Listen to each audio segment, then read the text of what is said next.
What's going on, guys? Zuko back with another Dragonflight video. Hope you're all doing super well. I wanted to talk about a 24 rise that I did. Unfortunately, I did a whole bunch of other keys afterwards. I don't have it on the details right here. I will show you at the end of the video. This is a really difficult week for people to do keys. I'll show you my gear in a second. Primarily because of bursting. And a lot of healers don't really like healing this week. They just skip this week altogether because they're scared of bursting. And I think that really you should be willing to engage with this affix as a healer, especially because this week the rest of the key is like almost entirely free. Like storming is not really a big deal. It's not really an affix at all. And fortified is obviously mostly a tank mechanic. Making sure, I mean, it's a healer mechanic, it's an everybody mechanic, but mostly it's about the tanks getting, like, auto-attack to death. They have to be careful about that.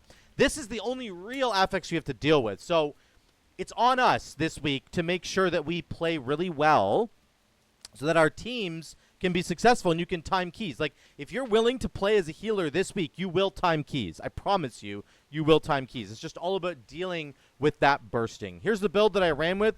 It's Deeply Rooted Elements, Ascendance, of course. I've got Primal Title Core still, and I went Ancestral Awakening. So I don't have any chain heal buffs at all. This is the pure passive healing build from Zuko, the special build.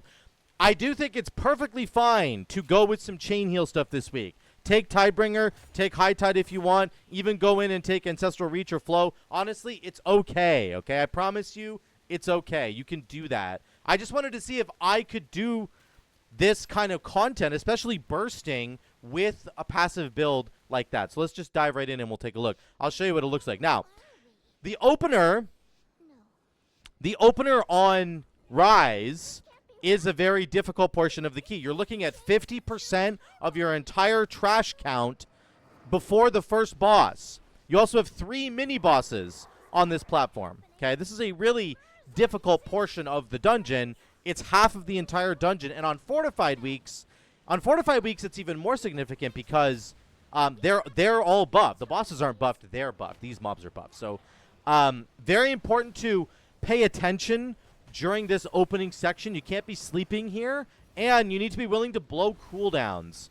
You need to be willing to blow as many cooldowns as you possibly can to get through this section. Because remember, this is like a huge chunk of the dungeon. It's just a massive portion of the dungeon, and sometimes it's hard to forget. Sometimes it's hard to change your mindset about what's going on with the affixes, which is going to completely change the way you play the game. If this was a tyrannical week, you wouldn't be blowing as many resources on these guys, but it's not. It's a fortified week, so you have to do that.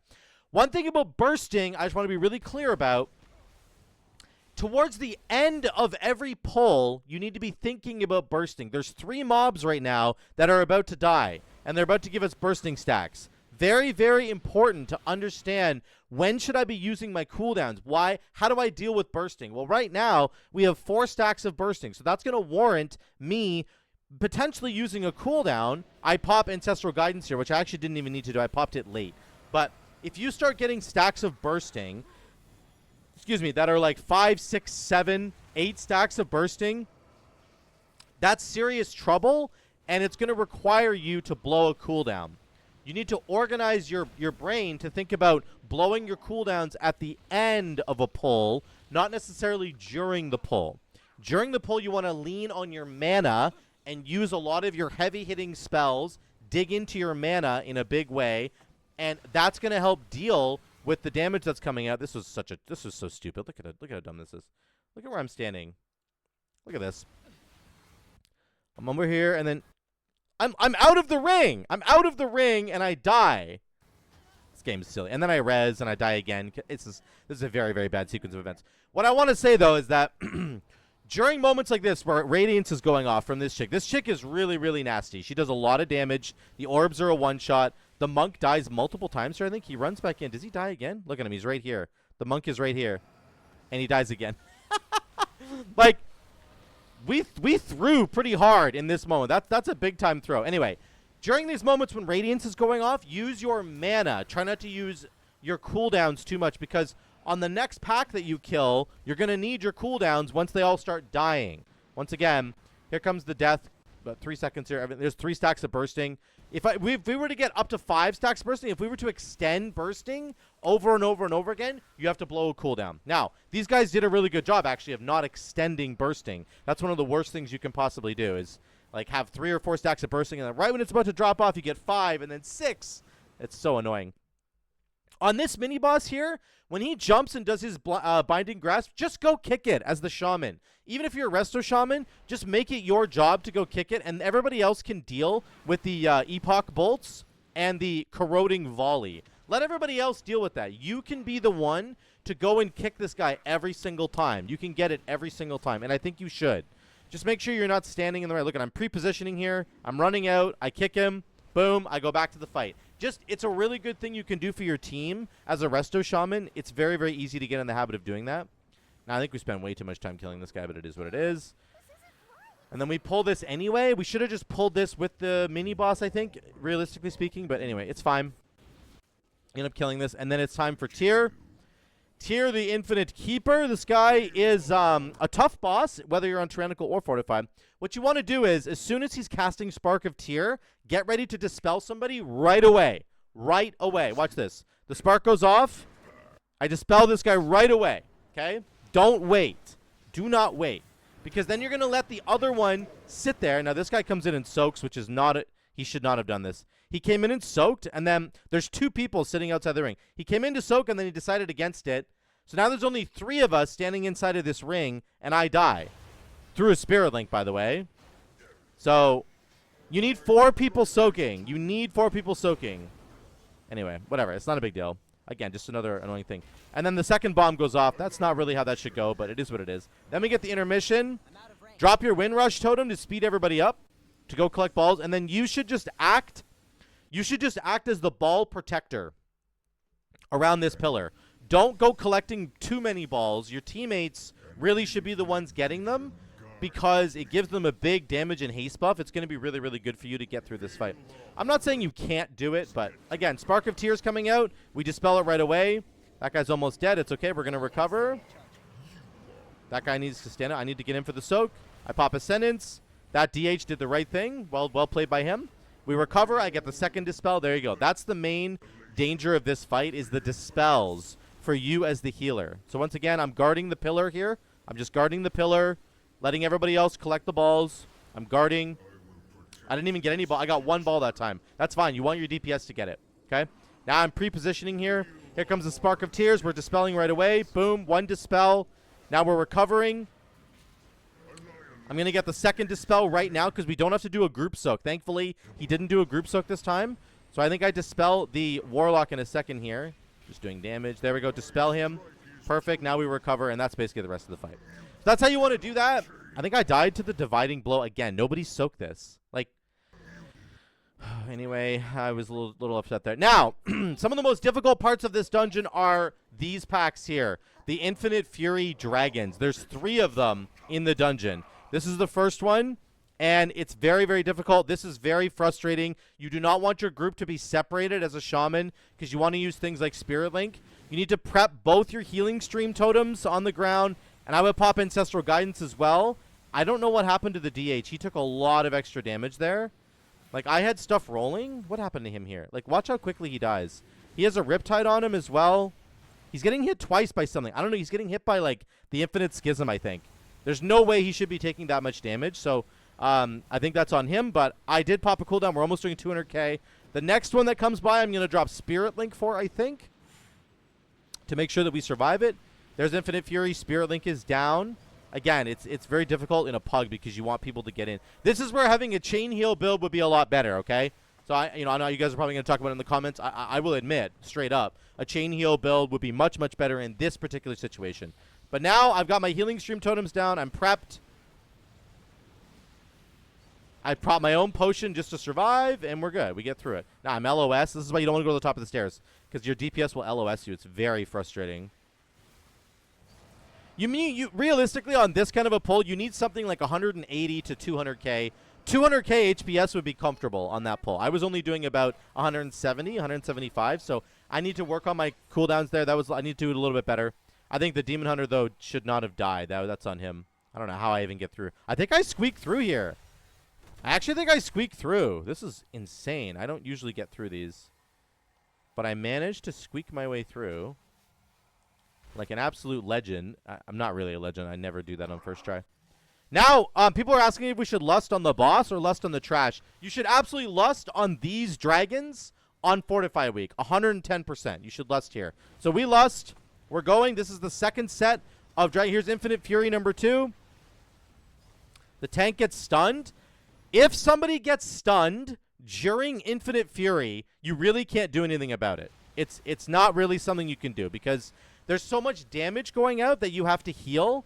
You just do not have the time. The GCD, you don't have one GCD available to even dispel this guy. You just don't, I promise. So, that's just the way it goes, unfortunately. And, yeah, if people get stunned, it's really on them. Infinite Fury is dead. Once you kill that dragon, it's dead. The rest of this pull is very, very easy. This part of the dungeon right here on Fortify Weeks is very dangerous for the tank, okay? This is the most dangerous moment for the tank, and you need to be watching the tank. Look at his health, right? He didn't mitigate Bloom, by the way. If you're a DH tank, DK tank, sorry, you can just AMS the Bloom, and it won't even go through. But look at how much he's dying here. So I would say for you, pay attention to the tank during this section of the dungeon because he's very, very likely to die. I died to melees here, I think. Yeah, I got meleeed. I got double struck. I don't know. I think DKs have a tough time with aggro sometimes, like a really tough time. On these mobs that are just coming in randomly, it's very difficult. For probably most tanks, but especially a DK, it's very difficult, for I think, for them to grab aggro sometimes. So just be aware of that. These mobs that come trickling in, you're going to want to make sure that you're careful about. Here come. Like, look at them trickling in right here from this side, right? These three right here. I need to just get close to the tank here. Get very, very close so that he can grab aggro with, like, a very easy, like, AoE ability. Don't be standing in Narnia and then be, like, casting big healing spells and big damage spells because those mobs are going to come kill you, okay? So do your tank a favor and get really close and snuggly with him, and he will thank you for it, okay? Rest of this trash, not too difficult. Just pay attention to the tank. If Infinite Burn goes off, just dispel it. It's actually not that dangerous this week. It's very dangerous on the Afflicted week. So their Infinite Burn just went off right there. I can just immediately dispel him. Oh, he got hit by the portal. That was really unlucky. Look at that. That's so unlucky. Infinite Burn goes off. A portal goes down here. The monk gets zooted to the other side. And then I can't dispel him and he dies. How unlucky is that? That's pretty funny. On the weeks, then the tank gets really confused here. I don't know what he was doing. On the Afflicted weeks where you have to use your Dispel for the Afflicted, excuse me, you're going to need, they need to be kicking the Infinite ability there. Now, they can just kick it every week, but I'm just saying, if it goes off on another week that isn't Afflicted, then you're fine.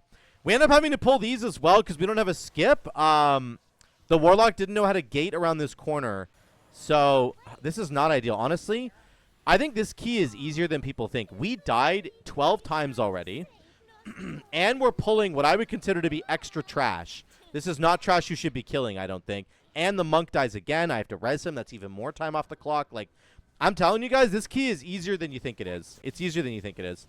Here's Morchie. The only real issue on this fight for us is, of course, when the clones come out. So here comes the clones right here. You need to prep with double healing stream totem. Have your riptides going as much as you possibly can. And then you need to just pop a cooldown here. Pop Ascendance, pop something. There goes my Ascendance right there. Because the damage that comes out from this is just way too high. And most of the times, in whatever group that you're in, you'll be like, guys, we need to, like, let the debuffs expire, like, slowly, like, one at a time, so that you don't overwhelm the healer. Nobody does that. Nobody does that. Everybody pops them all at the exact same time. Watch this, right? Round 2. Here comes the clones. They're all popping at the same time, right? We have 3 stacks. We have 4 stacks. It's just the way it goes. So, realistically, what you need to think about as a healer is what cooldowns do I need to pop here? I pop Ancestral Guidance on this one. So I popped Ascendance for the first one, Ancestral Guidance for the second one, and you're good to go. That's all you need to do. But you just have to think of it that way. Like, nobody's going to space it out perfectly. They just aren't going to do that. So, unfortunately, it's just the way it goes. Then we get her down. That's the only thing you have to worry about on that fight. Then we travel back. Lots of travel time on this one. Very annoying. Take the portals back to the other side. Then we're talking about using an invis skip. Like, we wasted so much time on this dungeon. It's crazy. We invis skipped, and then somebody, like, died anyway. Or the Warlock couldn't invis-skip. Yeah, he dies here anyway. I'm like, are we pulling? I'm like, oh, the Warlock's back there. I'm like, what the flip? Why is the Warlock back there? He ends up, his pets die, but he gets through. I don't even know. We wasted so many minutes here. Then we lust on this Juggernaut. I don't know if that's right. You could lust here. You could lust on the boss. It's up to you. One thing you really want to do, though, is pre-position yourself to handle one of these mortars. Now, I get the mortar on me. This is perfect. So I'm really far away from the rest of my team. I'm way over here on this side. I can turn and just walk in a straight line. Okay, walk in a straight line. Walk in a straight line. Not an issue at all. That's how you want to handle the volatile mortar. Get away from your team. Try to bait it as best you can. And then just walk in a straight line so that you don't kill anybody else, okay? That's how you want to deal with that. Volatile mortar number 2 goes off. It's on the DH. He does a pretty good job, actually. He kind of walks in the straightest line that he possibly can. And that's that kill right there. Now, the tank, unfortunately, got 2 of the fire dots on him, so I have to really triage him here. Try to kick Rallying Shout if you can, and then just dodge Earthquake. That's all you're doing on this pull. But this does a lot of damage because it's fortified. These guys are fortified mobs. So watch out for the Earthquake damage. It is spiky, dude. It is really spiky. I think I get one under my feet here. No, not yet. The monk gets it, though. He almost dies. It's very, very spiky, so just be very careful about that. Okay, now we get Garrosh. Mr. Hellscream. Oh, Grommash, sorry. Grommash. Again, you could lust here. The main thing on this fight, the tank's going to get decapitated, so you kind of help them as much as you can, but really it's on them. It's like a 75% healing reduction. You need to bait the shockwaves into the wall here. That's the main thing. So we did a good job of that. And then once the ads spawn, you need to try your best to kill this frigging axe thrower. This axe thrower is going to kill you on this fight every single time. So the DK actually did a great job CCing the axe thrower. He did a great job. The axe thrower does serrated axe, I believe, is the main ability that you're looking at there. It does so much damage, and it's not dispellable, unlike the immolate that the other guy does. So here comes the axes again. Serrated axe got off on the monk, so watch the monk's health now. The monk is in such a bad place now. I pop Ancestral Guidance to keep him alive. And it's good. We top him here. I think he must have done some healing himself, but we basically kept him alive there.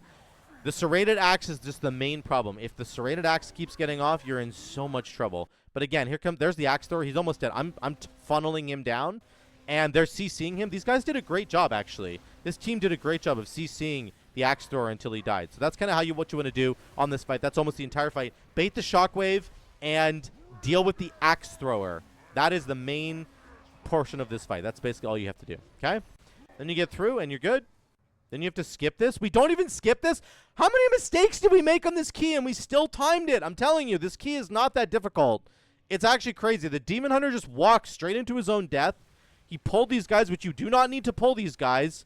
We are well over % now. So we end up having to kill them. Then we get through. Then I'm really far behind because I got delayed. So now I'm super, super giga far behind, unfortunately. Down the timeways, down to the frost area. This is the hardest pull in the entire dungeon coming up, okay? These 3 mobs right here, hardest pull in the whole dungeon. You need to heal for like 250 to 300k HPS.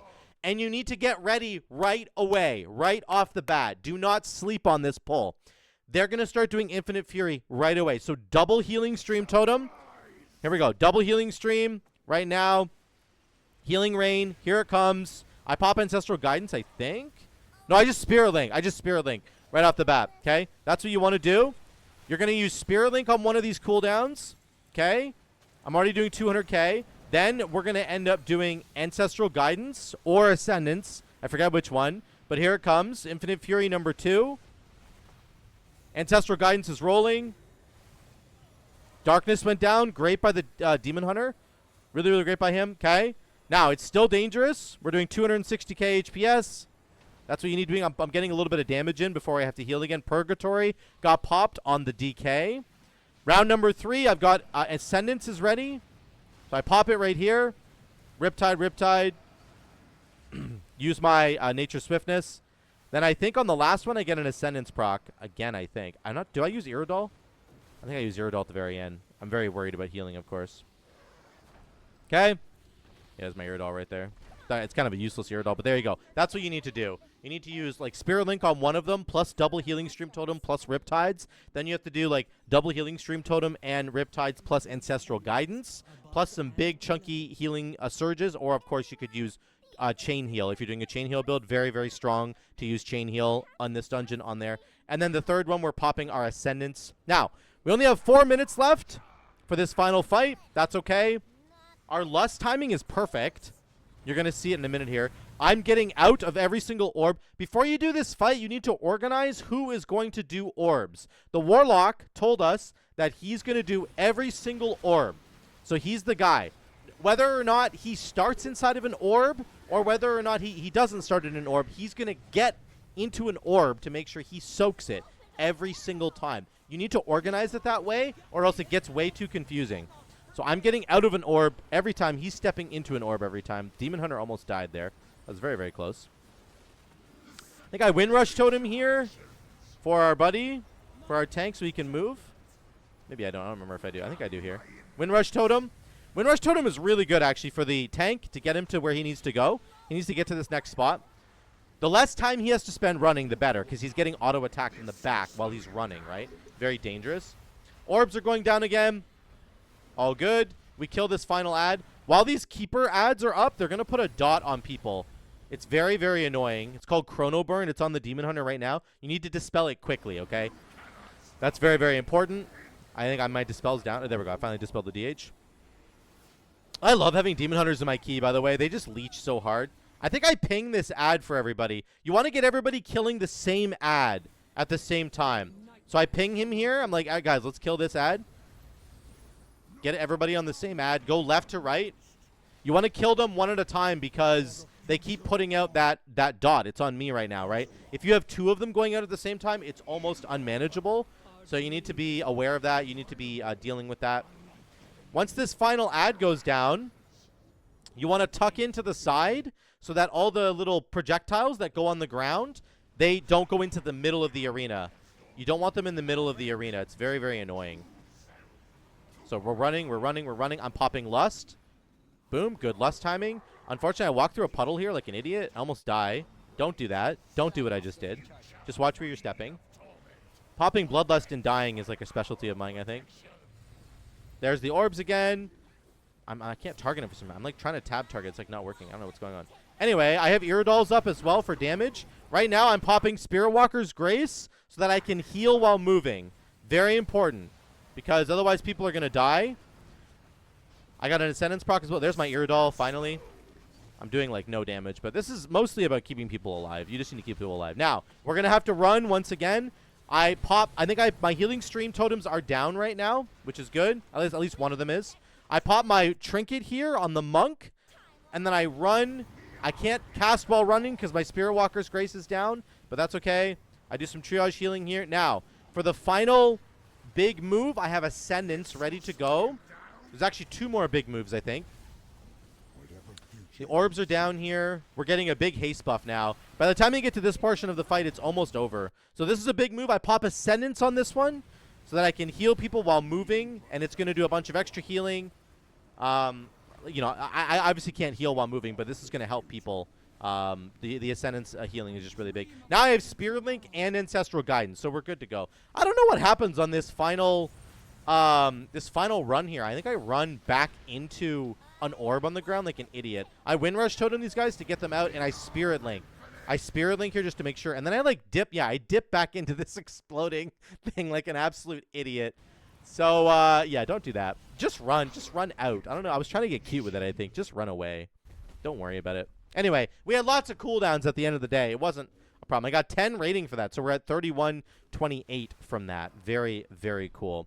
Let me skip to the end and show you the numbers. I looked at Blood Mallet for a second because I got the mirror trinket. Here's my healing. Riptide, Healing Surge, Healing Stream Totem. My proc from Ascendance is really, really huge. Ancestral Awakening, it did overheal like a lot, right? 64% overhealing is quite a bit. But don't sleep on Ancestral Awakening. This thing does a lot of healing. If we needed more healing from it, it would have provided more, right? But I think that realistically speaking, you could swap that out for Tidebringer and have a really, really big chain heal, and you would feel a lot better about yourself. Probably. I don't think you need to take Ancestral Awakening, right? Let me be clear about that. I just want to highlight that it actually does do a substantial amount of healing. It's not. This is not no slouch of a heal. It actually heals quite a bit. Earth Living Weapon, 4.2%. Earth Living Weapon overhealed for 54% as well. So again, not the best there. Oh, Ancestral Awakening looks like it only overhealed 21% actually. I must be scrolled over Earth Shield or something. So it looks like Ancestral Awakening was actually much, much better. It only overhealed 21%. Earth Living overhealed 54%. Earth Shield 23%. You can see the numbers right there. Okay? So that's the healing. And then look at the damage here. This is the damage. Like Chain Lightning, Acid Rain, Lava Burst. Chain Lightning is mostly because of Stormkeeper, right? A lot of big damage there. There's my Extinction Blast. I did not use Iridolls as well as I could have, so I need to work on that. That's a big problem for me. But that is a plus 24 rise. And I just want to show it's very possible to do a plus 24 rise on Fortified Week. It's probably possible on Tyrannical Week as well, but I think that it's much more possible this week. And I promise you, it's easier than you think. We wiped so many times to so many stupid things and wasted, I would say we wasted at least 4 to 5 minutes in that dungeon doing stupid things. So I promise you, it's a timeable key. Let me know what you guys think in the comments down below. Thanks so much again for watching. I love you all. I will see you in the next one.